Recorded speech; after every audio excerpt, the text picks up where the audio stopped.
Hi, everyone. Addressing your feedback from today's lecture on Hess's law and heats of formation. Why are you allowed to use the same equation, that is Hess's law, to calculate delta G and delta S? Why are you allowed to use free energies of formation and entropy changes and calculate the heat of a reaction the same way you're allowed to calculate changes in free energy the same way you're allowed to calculate changes in entropy? um, and enthalpy? The short answer is because they are all state functions. State functions are properties or parameters of a system or a substance that simply depend on the substance's current state. So an example of a state function would be something like the temperature.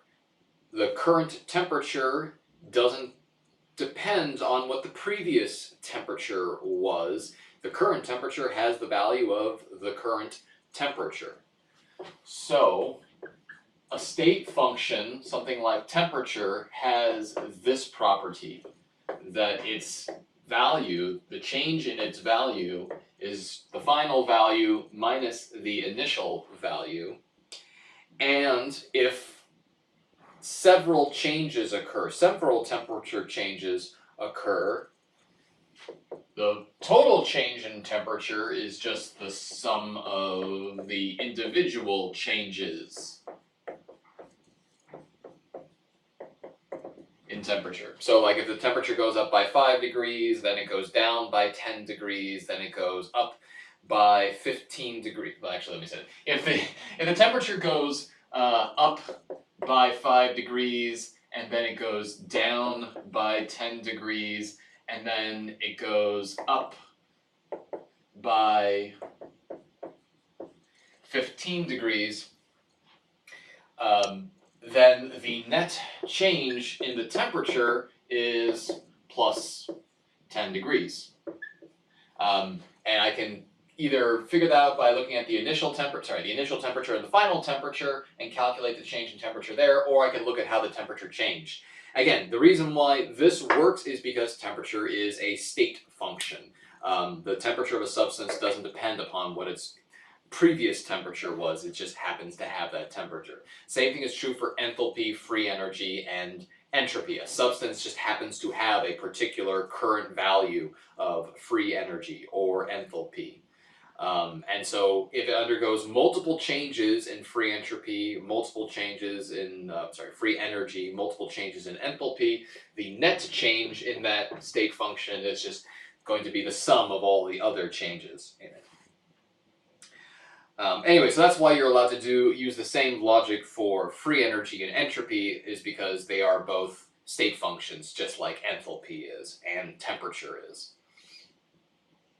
How did you know, in your last question about the formation of acetone, how did you know that acetone was formed from graphite and not from diamond? So the reaction that I was looking for was for the synthesis of acetone, C3CO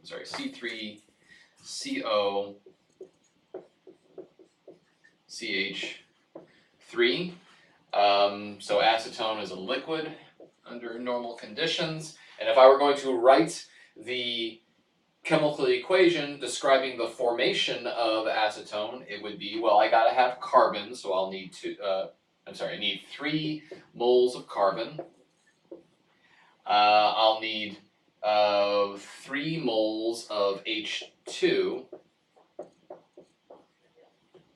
because H2 is the standard form, that is the natural state of hydrogen, and it's in its standard state. And I have 1 oxygen here, so I'll need half of an oxygen, an O2 molecule. And then your question was, why is it graphite here instead of diamond? Again, partly because of how we define formation.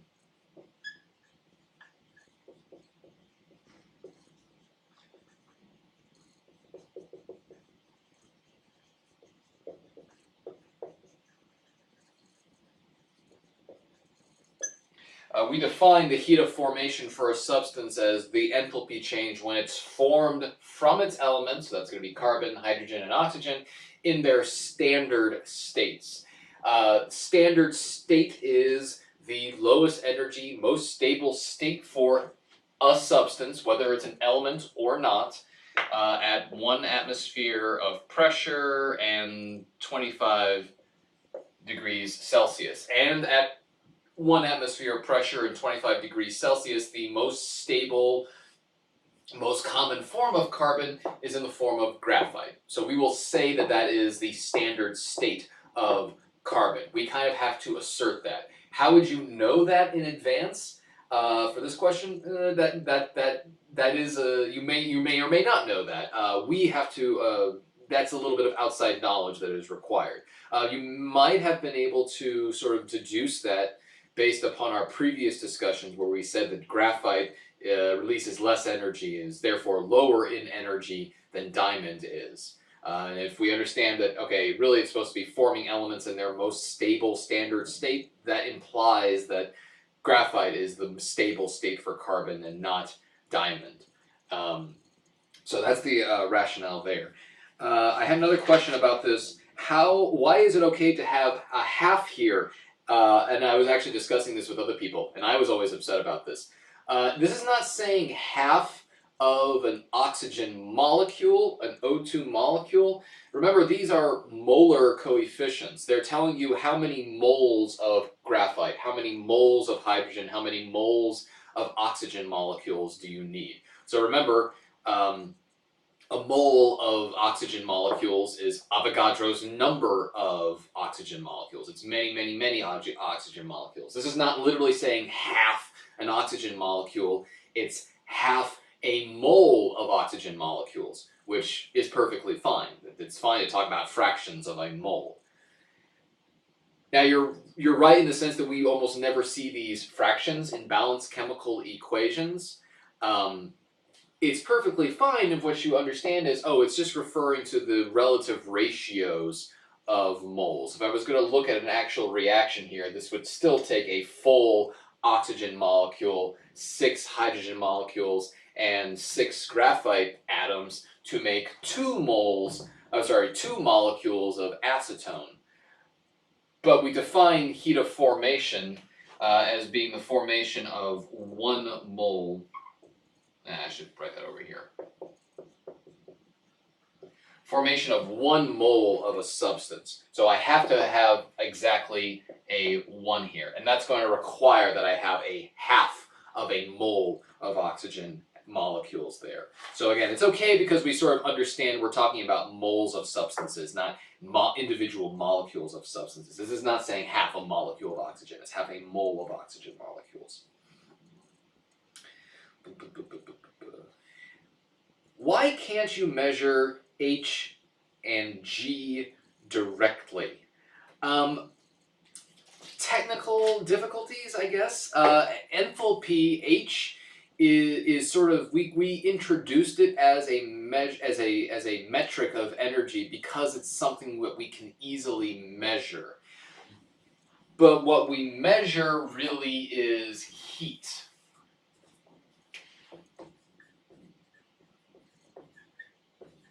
So if I have some system, that system might release, or it might lower its energy and release that energy as heat. And that is something that we can measure. Measuring this, that's what we call calorimetry. So I admit we haven't talked about calorimetry since last semester, but that whole process was about measuring how much heat is released by a chemical reaction or absorbed by a chemical reaction. That's something that we can measure very, very, very easily. And what I will assert to you is that if you do a process at constant pressure,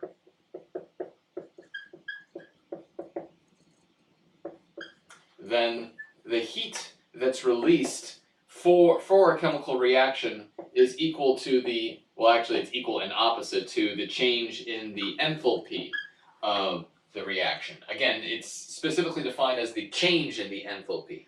We can't directly measure values of H, or we can't exactly measure exact values of enthalpy. There is no such thing as an energy meter or an enthalpy meter, but we can measure changes in enthalpy indirectly by measuring how much heat is released by a process. Again, so the point being here is that, yeah, we can measure changes in enthalpy quite easily, and we have massive data tables of all those for various reactions. Um, Absolute values of enthalpy are not capable of measuring because you would need to measure the exact energy of every single molecule in the system, and that's not really possible because you're talking again about moles of particles. You can't really do that. Can you calculate delta H's and delta G's for non-standard conditions? Yes, you absolutely can. We're not going to talk too much about calculating delta H under non-standard conditions, partly because delta H is mostly invariant of changes in temperature and pressure. Whether you perform a reaction at a high temperature or a low temperature, its enthalpy change usually is unaffected by doing it under non-standard conditions. What I will say though, and one thing we will explore, is what's the change in free energy at non-standard conditions. And I'm going to talk about this a little bit more on Friday. What I will assert to you is that you can calculate delta G, so this is for any conditions. That should be equal to delta G under standard conditions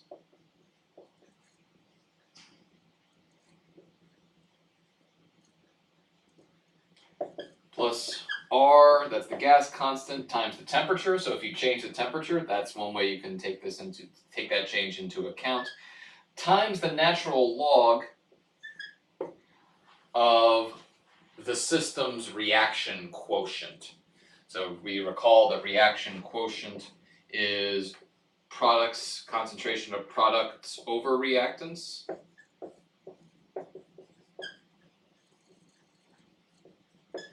Or equivalently, pressures of products over pressures of reactants. So again, these standard conditions, those were specifically at 25 degrees Celsius, 1 atmosphere of pressure, and 1 molar concentrations for chemical species in aqueous or just any solution.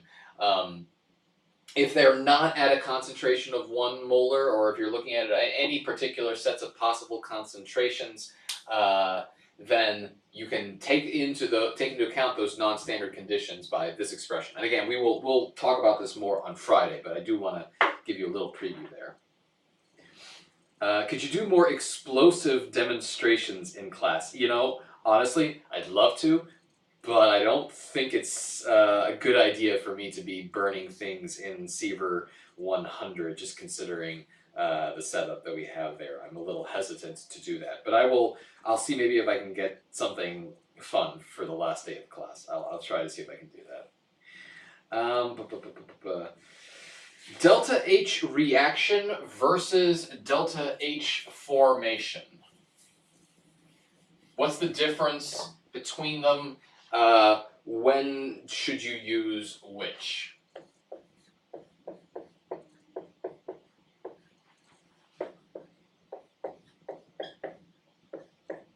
So the question was delta H of a reaction under standard conditions versus delta heat of formation under standard conditions. So let me actually, to explain the question, let me just work what the difference is between these. Let me start with the basics. So we have some process.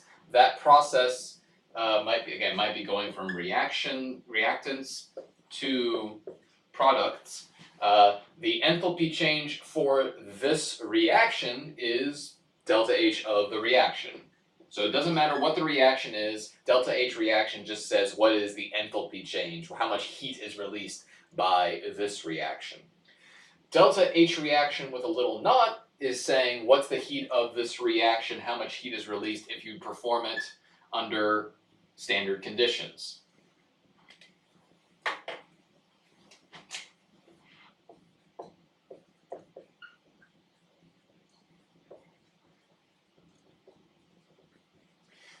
H of formation is also a delta H of reaction. It is describing the enthalpy change for a reaction under standard conditions, but it is specifically talking about a reaction in which a particular substance is formed from its bare elements. So an example would be this reaction.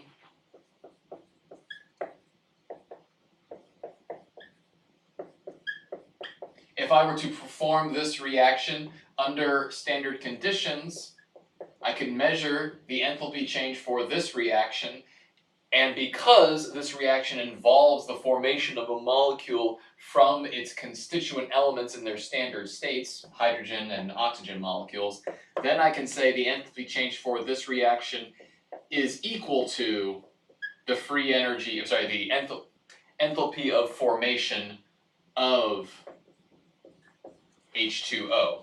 Now again, that reaction has a particular enthalpy change associated with it. You can measure that enthalpy change, and we will say that that reaction's enthalpy change, that number is the value of the heat of formation of water. So what's the difference? I would say that delta H of formation is a type of delta H of reaction, but again, it is one specifically describing the formation of a molecule. Any differentiation, when do you use which?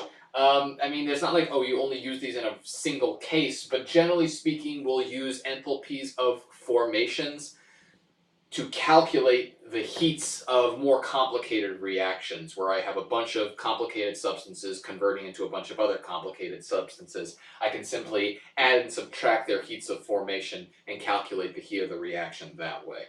So that's how you'll use heats of formation. You can use heats of reaction in the same way, still by applying Hess's law. Both of those example calculations I just described are applications of Hess's law, and we have looked at several examples of those in lecture for you to take some inspiration from. I didn't understand all of the terms in the equation for Hess's law. Could you go over that really quickly? Yeah, sure. Hess's law says that if I have some reaction, so let me come up with a reaction here. Let's say the reaction is this. 2 magnesium oxides decomposing into 2 magnesium atoms and half of a mole of oxygen. That is this reaction that I'm looking at here. Actually, no, I take that back. I don't need that half there. And I wanted to say, ask what is the heat of reaction for this reaction. Hess's law says it should be the sum. So I will add up the heats of formation of the products. If I'm making more than 1 mole of a product, then I have to multiply by however many moles of product I'm making. And then from that, I will subtract the sum of the heats of formation of the reactants. So that's going to be the heats of the formation of the reactants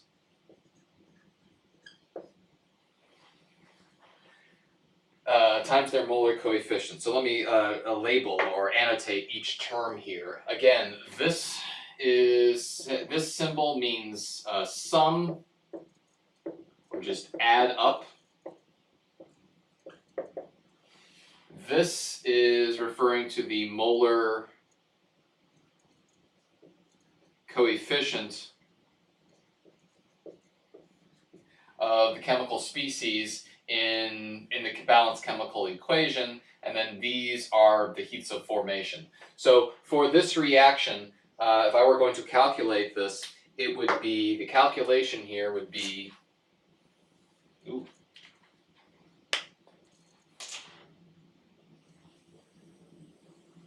the calculation here would be delta H of reaction is adding up the heats of formation of the products. That's what I'm doing here. So I will add those up. So it should be 2 times the heat of formation of magnesium plus, because again, I'm going to add all of these guys up, add 1 times the heat of formation of oxygen.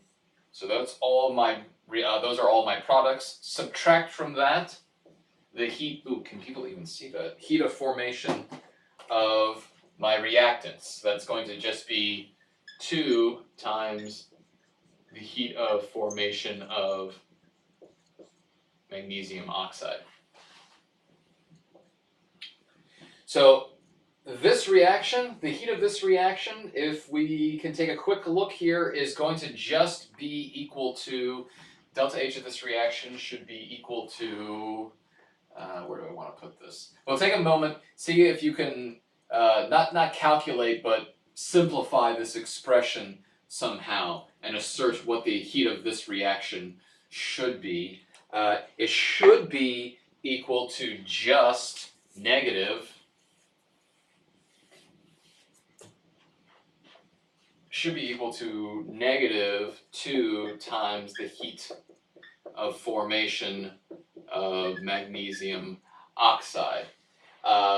Why is it just 2 times? Why is it this? So why can I assert that? Because, okay, the heat of formation of magnesium, that's magnesium in its elemental state, in its standard state. So by definition, that's 0. Over here, the oxygen, that's oxygen in its standard elemental state, O2.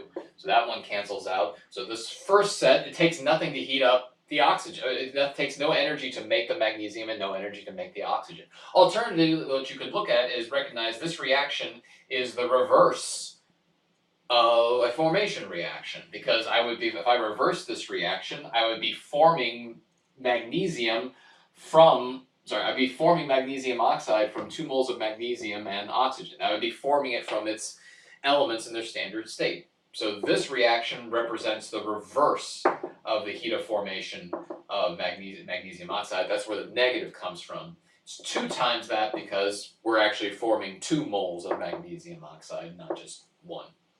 So I don't know if that, I'm sorry, I wanted to go through and explain every term in the equation for Hess's law there. I hope that was sufficient. And if it wasn't, please come see me during office hours. I'd be happy to further explain. Can you re-explain your initial question that you asked at the beginning of class? Is propane a better or worse fuel in sulfur atmosphere than in oxygen atmosphere? Yeah, sure. Let me clarify that. So I was making the assertion that the reason why propane is a good fuel is that when you burn propane in oxygen, so it takes actually 5 moles of oxygen, you get 3 moles of CO2 and 4 moles of H2O. The enthalpy change and the Gibbs free energy change for this reaction are both very negative. They are both very, very small. They are very, very much less than 0. So this means it's highly exothermic and highly spontaneous.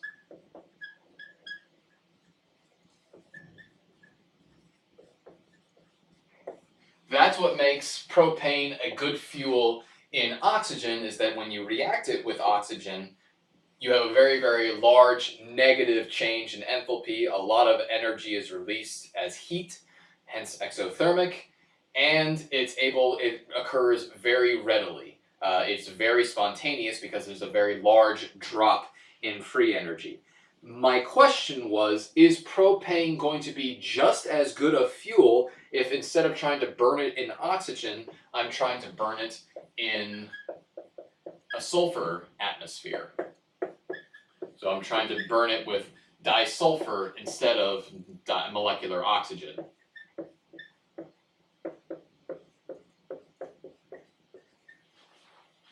So that was essentially the question. And then we used Hess's law to calculate to calculate the actual enthalpy change for this reaction. I got a couple questions asking me to run through that again, or at least clarify a couple points, so I will do that really quickly. Like, so for example, I eventually calculated that the enthalpy change for this was about minus 2070. I think it's about negative 2070. This one was about negative 2040. These are both in kilojoules. Kilojoules per mole. And then I wanted to explicitly go through this calculation. So the way we would do that is by checking the heats of formation for my reactants and my products. So I'm going to put those down right below this. These are going to be the heats of formation. For propane, its heat of formation is negative 104 kilojoules. The heat of formation of the disulfur is plus 129. The heat of formation of the carbon disulfide, that is not negative 104. Let me get that right. Positive 117, and the heat of formation of the hydrogen sulfide is minus 20. So again, those are the heats of formation for making 1 mole of propane and 1 mole of sulfur and so on and so forth. Hess's law tells us that the heat of this reaction should be heats of formation of the products minus the heats of formation of the reactants. So it should be 3 times 117 plus 4 times negative 20. So that's the heat of formation of my products minus the heats of formation of my reactants. So that's going to be the negative 104 for propane and 5 times 129 for the disulfur.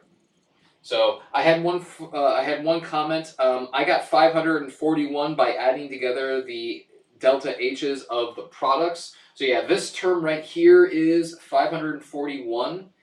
So that calculation you did correctly. One caveat is this is technically the heat of formation of the reactants. Those are the reactants. And your question was, how did you get these minus 2000s? So let me clarify. One, I didn't. You're right. You're right in your calculation that this here does equal 541 kilojoules per mole. The heat of the reaction, though, you need to also take into account the amount of heat that's released when you form the products. So when you take that into account and the heat of reactions for the reactants, your net change here should be minus 270 kilojoules per mole. Now, that's not what I was calculating up here. What I calculated up here, this is the enthalpy change and the free energy change for when propane reacts with oxygen. So we're not trying to get these values, we were trying to get that value with our calculation. So I hope that clarifies the confusion there that you were having. Following that, I did get a question, where did you get these values from? If you weren't calculating them here, where did you get them? I did calculate them. I went and I calculated them in the exact same method, except I looked up the heat of formation of carbon dioxide, which I believe is negative 394. The heat of formation of water, which is negative 286.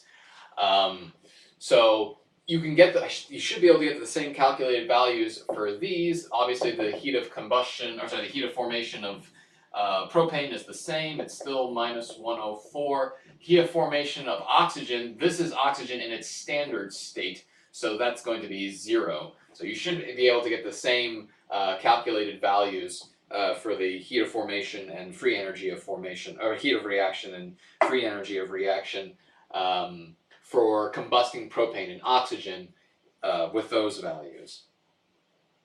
Okay, a few other questions here. Are most standard states just elemental forms? Meaning, so I think what your question is asking is, when we say something in its standard state, are you just talking about elements in their standard states? No, standard state refers to standard conditions. So you can talk about water or glucose or propane being in its standard state. That's whatever state it's in when it's at 1 atmosphere of pressure, 298 Kelvin, and 1 molar concentration, what have you. Under those conditions, what should the state of the substance be in? So, like for instance, propane under standard conditions. Actually, I don't know that for a second. No, propane has got to be gaseous at 1 atmosphere of pressure. So, under normal standard conditions, propane is a gas. So that would be its standard state. So it's not just for elements. You can describe a substance being in its standard state. But again, it's just describing it under standard conditions, 1 atmosphere of pressure and 298 Kelvin. Where did you get these numbers? Where did you get your free energies of formation and enthalpies of formation? I look them up in data tables, or I get them off of the internet occasionally if I'm really feeling lazy and don't feel like looking up in the appendix in the back of your textbook. Again, you can look them up in your textbook. If you wanted to look them up online, that's fine. I would ask, like, if you were doing this for a homework problem, you cite your reference for where you got your values, or just say explicitly that you got it from the textbook. Again, your textbook has an appendix which has just a large data table of thermodynamic variables for common substances. So I got them out of here. Anyway, so that's for those who are curious. This is on page A8, all the way at the end of your textbook.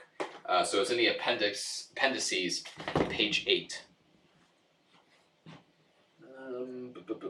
In what scenarios would you have S2 in the atmosphere instead of O2 in the atmosphere? Truthfully, never. You won't. That shouldn't happen. Somebody was asking me about this. S2 actually, first of all, is not the standard state for sulfur. That's why its enthalpy of formation isn't 0. So under standard conditions, sulfur doesn't exist as S2. So already you wouldn't normally have S2 in the atmosphere. S2 is the only stable state, only a stable state for sulfur at around, oh goodness, the number is, it's either 760 or 670 degrees Celsius. So it's not stable until you get to, or it's not favorable, I would say, until you get to very high temperatures. So not really in any real scenario where you have to worry about trying to burn propane with sulfur instead of oxygen. But I heard this question proposed by another chemistry teacher, and I thought it was kind of a fun little thought experiment. And that's kind of the fun thing about heats of formation, is that you can come up with thought experiments like this. You can propose any reaction you want, and you can calculate the free energy change and the enthalpy change for it, and decide whether it's going to be energetically or entropically favorable without actually having to go into a lab and measure it. So that's kind of the fun idea here, is that you can come up with unusual reactions. So going back to here, does having a lower delta G and lower delta H value, is that what makes propane a better fuel in oxygen than in sulfur? Yeah, in a nutshell, that's right. So somebody here had asked me to sort of quickly recap the what's the difference, or how do we interpret the difference between delta H and delta G. It's up here. Delta H is telling you how much heat is released in a process. Heat, how much thermal energy are you getting out of the process? The free energy takes into account the idea that not all of that heat energy is actually available for us to use. Some of it will be lost to increase the entropy of the universe. And as a result, we're going to end up using changes in free energy to decide whether something actually does occur, whether it's spontaneous or not spontaneous, whether it is following the second law of thermodynamics that the entropy of the universe always increases, or whether it's in violation of the second law of thermodynamics. So that's how we interpret them, or that's how they are different. They are both describing energy changes. We interpret them slightly different. We'll use a positive enthalpy change to say that a reaction is endothermic. It requires an inflow of thermal energy, of heat. Or if it's negative, we'll say it's an exothermic reaction. It releases energy as in the form of heat to the surroundings. Free energy, again, is what we'll mostly be using it to decide whether a reaction is spontaneous or not. Or if it is spontaneous, just how spontaneous. Is it very spontaneous? Does it happen very, very readily? Does it release a lot of free energy? And in this case, I can look at these two numbers for these two different reactions. I can say, okay, propane is a good fuel in oxygen because it is highly exothermic. It releases 2,000 kilojoules of heat. It's not a good fuel if I'm trying to burn it in a sulfur environment because it's only going to release 270 kilojoules of heat.